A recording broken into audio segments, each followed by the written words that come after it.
Think how much China has changed in such a short period. Went from a struggling, isolated nation to an economic powerhouse in just a few decades. Mm. Makes you wonder what other surprises China has in store for the world. That's a great question, and one we'll continue to explore as we go deeper into China's modern economy, its growing global influence, its complex social and political landscape.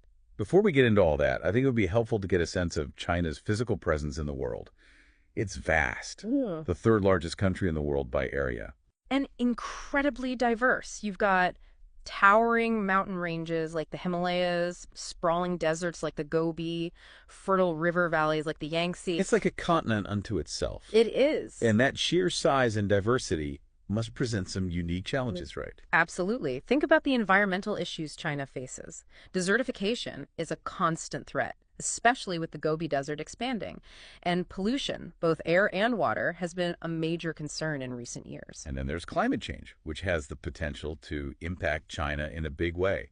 I've read about those melting glaciers in the Himalayas, which could disrupt water supplies for millions of people. It's a complex web of challenges, and finding solutions is critical, not just for China, but for the whole world. But it's not all doom and gloom. China has actually made some significant strides in recent years when it comes to addressing these issues. Really? That's good to hear. I know there's been a lot of focus on China's pollution problems, so it's encouraging to hear that they're making progress. What kind of steps have they been taking? Well, they've invested heavily in renewable energy sources, like solar and wind power. And they've implemented stricter regulations on industrial emissions, which has helped improve air quality in some major cities. That's promising.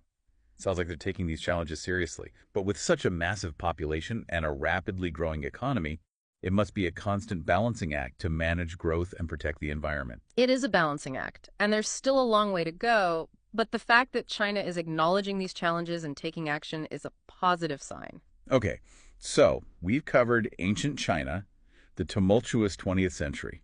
We've gotten a glimpse of the environmental challenges facing this vast and diverse country. Now let's talk about how this nation is governed.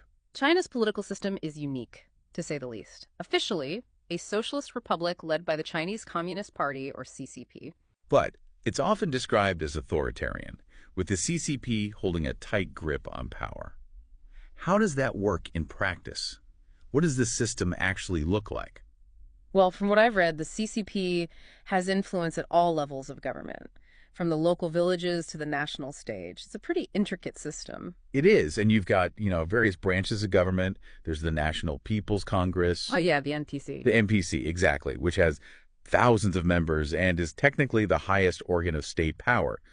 But in reality, the CCP has significant control over its decisions. So it's not